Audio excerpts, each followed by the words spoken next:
Welcome in, everyone. Today we are just traveling through the Grand Canyon. The Grand Canyon is truly grand. It's a huge hole in the ground and is often considered one of the top natural wonders of the world. It is indeed. The national park covers about 1,904 square miles. It's 277 miles long and up to 18 miles wide, and at its deepest point, it is about 6,093 feet deep. I'm Celeste. And I'm Terry. And in this video, we'll give you an overview of the Grand Canyon and the information you need to visit on your own. We will be focusing on the South Rim, which is by far the most popular area to visit in the Grand Canyon National Park. We will discuss where to stay, Where to park, getting around, where to eat, accessibility, and we will give you a suggested 1 to 2 day itinerary for visiting the South Rim. Nothing really prepares you for that first glance over the rim of the canyon. Yeah, you're walking along what seems to be solid ground, and suddenly you're faced with a huge hole in the ground that drops away from you like a stone. Just to give you an overview, this is a map of the entire Grand Canyon. There are 4 main entrances and visitor centers at each of those entrances. Depending on the direction you came in on, you might find that east or west or south or north may fit your travel plans. There's a Desert View Visitor Center on the east side. There's the Visitor Center on the South Rim. There's the Grand Canyon West Visitor Center and the Grand Canyon North Side Visitor Center. This map is showing how far it is from the Grand Canyon West Visitor Center over to the North Rim Visitor Center. It's 448 miles or 7 hours and 58 minutes.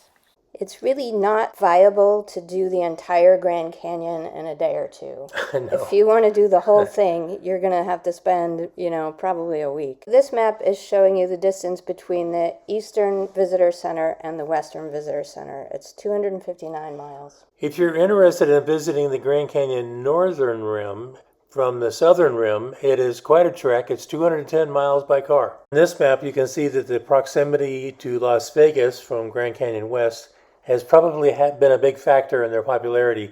This is where you'll find the Sky Bridge, and it's accessible by auto and helicopter. It's popular to take a helicopter ride from Vegas to that part of the Grand Canyon. Visiting either the North Rim or the South Rim from the Page, Arizona area is almost about the same amount of miles. And coming from Phoenix to the south entrance is about 3.5 hours. If you want to go from Las Vegas to the South Rim, it's also going to be about 280 miles in a little over 4 hours. For the rest of this video, we're going to focus on just the South Rim area.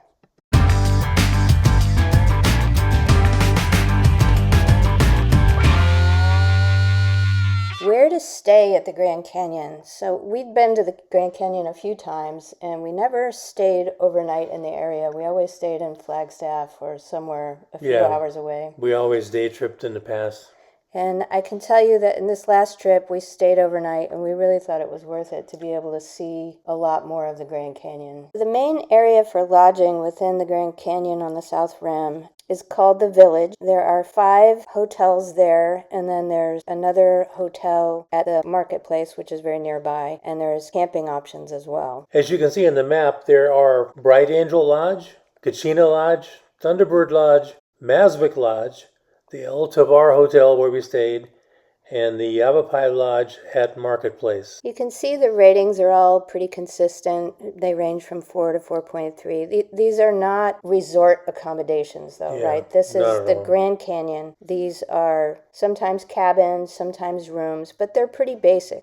We actually stayed at the El Tovar, which is one of the more expensive ones in the park. We wanted to check it out and see what it was all about. The real pull was that it's right on the South Rim Trail, so it was perfect. It was built in 1905 it opened. 1905, and it's really kind of cool inside. So very Western. Yeah. It's very Western. It's very neat from a historical perspective. And they have a beautiful porch with rocking chairs.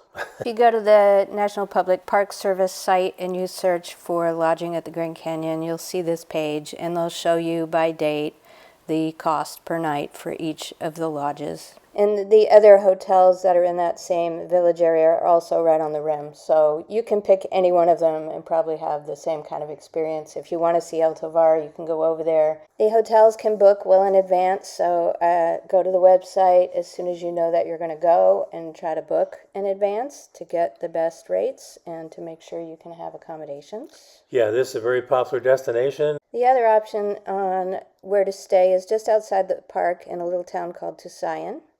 There are several hotels here. Yeah, the Grand Hotel at the Grand Canyon, the Grand Canyon Plaza Hotel, the Squire Best Western, the Canyon Plaza Premier Studio Apartments, the Red Feather Lodge, and the Holiday Inn Express are all found in Tusayan. And you can see on our map, they vary in price. They're a little bit cheaper, most of them, than the ones in the park, and it's really not far. And there is a bus, we'll talk about the buses in a minute, that actually goes there. Now that's a great segue right into using the bus system and the parks. The bus system is incredibly good and goes everywhere you want to go. We used it often. It does tend to get crowded around that 10 a.m. time, right? 10 a.m. to 2 p.m. You're going to see more crowds depending on where you're going. But it really is a useful way to get around. There's 4 different shuttle bus routes. There's the blue route, the red route, the orange route, and the purple route. The blue route connects between the Visitor Center, the Market Plaza, the Village area, and the Backcountry Visitor Center. The red route goes to Hermit's Rest and stops at various viewpoints along the way. The orange bus route goes to the Kaibab Trail directly and also stops at the Yaqui Point and Pipe Creek Vista. Purple route is the one that goes into Tusayan and back, so it stops at a couple of hotels, and it's very handy for those staying outside of the park that want to get into the park and not wait in the lines on the way in. So where should I park when visiting the Grand Canyon? It depends on if you're staying inside the park or outside the park. If you're staying outside the park, there's the visitor center area that has multiple parking lots. There are 4 lots at the main visitor center, and one of those you can see up here in orange is dedicated for RV parking. There are some services here. There's a bookstore, there's a small cafe, there are other shops, and there are bathrooms. If you're staying at the marketplace, you would want to park in lots A or B. And if you're staying at the village, you would want to park in lots C or D. Now, if you're staying in the village, there's no dedicated spot for the hotels that are there. You have to go in and find your space. We were very lucky. We got there early in the morning and we were able to find a spot right where the arrow is at the Hopi House in front of El Tovar. You can see the red lines on the map that we're displaying. There are other places to park, so you could park there and wheel your luggage up to your hotel. Or you can drive up in front of the hotel and drop things off and then park and then come back. For us, getting that close spot was really important since we have trouble, Terry has trouble walking, and so it was great. Once we parked there, we didn't want to leave the parking spot, and we used the transportation within the park the rest of the time. Yeah, the bus system was awesome. Where should we eat in the Grand Canyon? There are a number of options within the park. To be honest, many of them don't get great reviews. The food's average, it's not bad. The one standout might be the El Tovar dining room, which is a higher end place. They want you to dress when you go there. You need reservations for lunch and dinner. First come, first serve for breakfast. A lot of people enjoy doing that because of the history of the El Tovar, and it gets decent ratings. You'll have to look for yourself. So in this slide, we put together an overview of the different options and where they are within the Grand Canyon. So at the Visitor Center, you just have a couple of quick options. In the village, you have several, the El Tovar, the Arizona Steakhouse, Maswick Food Court, El Tovar Lounge, the Harvey House Cafe at Kachino Lodge. And you can see here we put how much they cost and the ratings that they get. The marketplace has 2 options, the cafeteria and the tavern, which actually gets pretty decent reviews online, so that seemed to be a little bit of a standout. If you're eating and staying in Tusayan, there are a number of options. Most of them get mediocre reviews. There is a Starbucks, which doesn't show up on the map, but there is one if you like coffee. So one of the most surprising things is the highest rated place was a food truck called RJ's Mexican Food Truck, which really isn't surprising because it's Arizona. No, and it's probably pretty much average food at all these Tusayan locations, but it is interesting. The food truck got higher ratings. And they seem to be real ratings, so you might want to check it out if you're in that area. We only ate at 2 places while in the park. We ate at the Bright Angel Bikes and Cafe right at the visitor center. We were there at lunchtime and we were hungry. So. What a nice surprise that was. The food was fresh and very tasty. And it was just grab and go. So there were sandwiches and snacks, and they had decent drinks and coffees. Coffee bar. That was not as bad as we thought it was going to be. It was decent.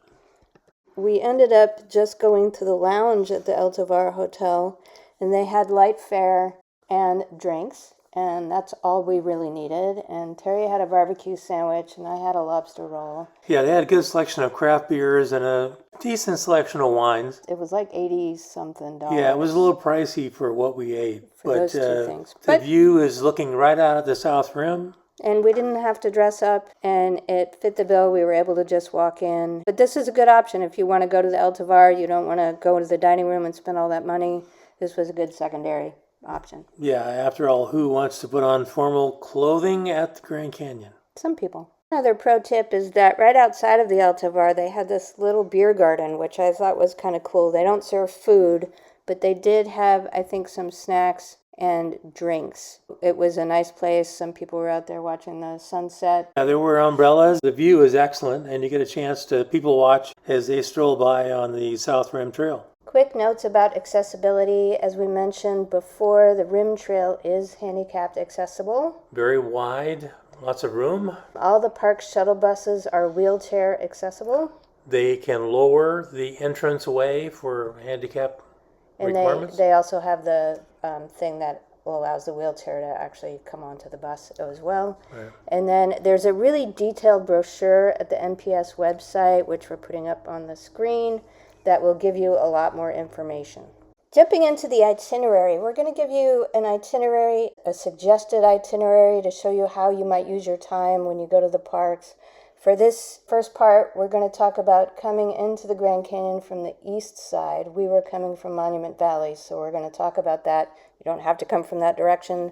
But if you do, this gives you an idea of how you might do it. Coming from the east, you want to enter into the east entrance in Cameron and do the Desert View Drive first. Now you want to do this really early in the morning. It gets light out very early out there in the spring and in the summer. So take advantage of that and avoid the crowds and make the most of your day. From Cameron, Arizona, it is 32.3 miles to the Grand Canyon east entrance. Desert View Drive is a 23-mile scenic drive. There are numerous interesting picture spots along the way. And once you're done with the Desert View Drive, if you're staying in the village, I would go ahead and park over there. Now, if you get there early enough, you might find a really good parking space. After you park, since it's early and you'll have the whole day, you can walk the trail rim over to the visitor center. And along the trail rim, you'll find what they call the Trail of Time. The National Park Service has placed a set of markers on the trail. So for each meter you walk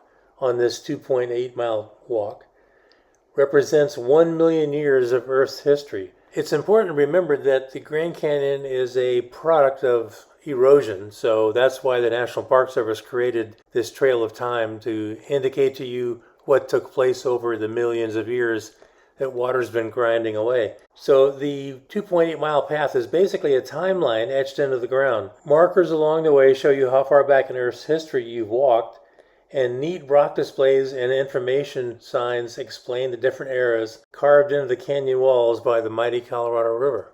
It was pretty cool. I thought it was fun. Yeah, the views are amazing, and the information is stunning when you consider that you're walking along an area that is over 2 billion years old. This part is also good if you have kids along, because it gives them something to look forward to along their walk. And you can end your walk at the Yavapai Geology Museum, which is also fun for the kids. You can see in the pictures here, too, it's very accessible. The Rim Trail is accessible to those in wheelchairs. It's quite wide. Accommodates strollers.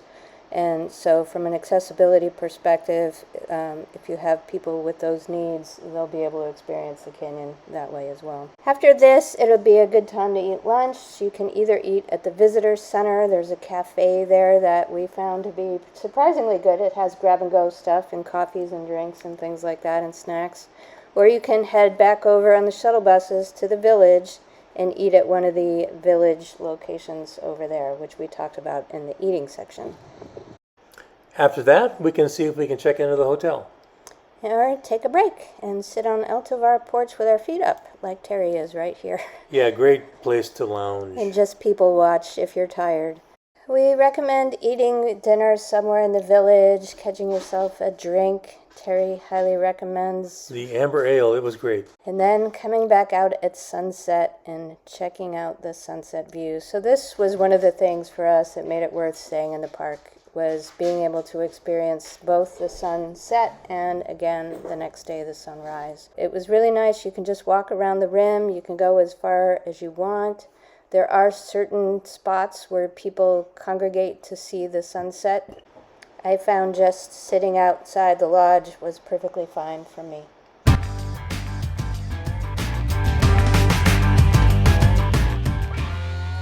An alternative day one, you'd still be coming in from the east potentially and maybe staying into Siam. You want to park at the visitor center. So you park there whether you're coming in from the east or the south. And then you can walk from the visitor center to the village on the Rim Trail, experiencing the Trail of Time.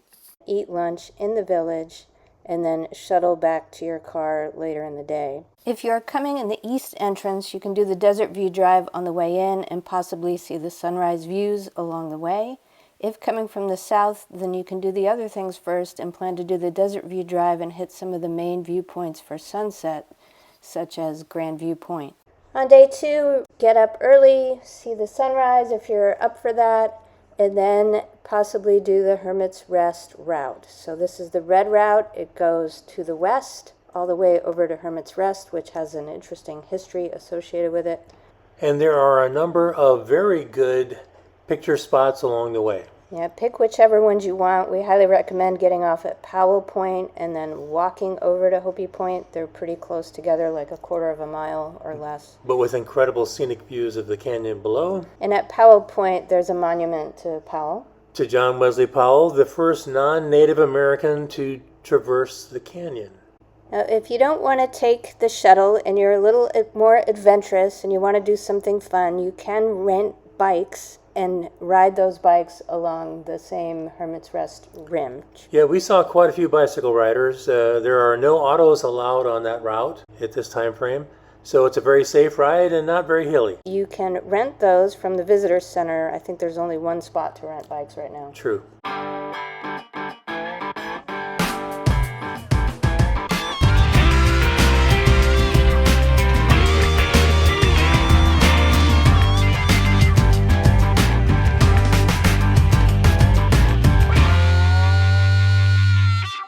An alternate day two for the really adventurous would be to go into the canyon. There are a couple of ways to get into the canyon, and one is to hike, obviously. The other is to use the mules. The interesting thing about using mules is that they are extremely sure-footed. There's never been a loss of life due to a mule slipping or falling.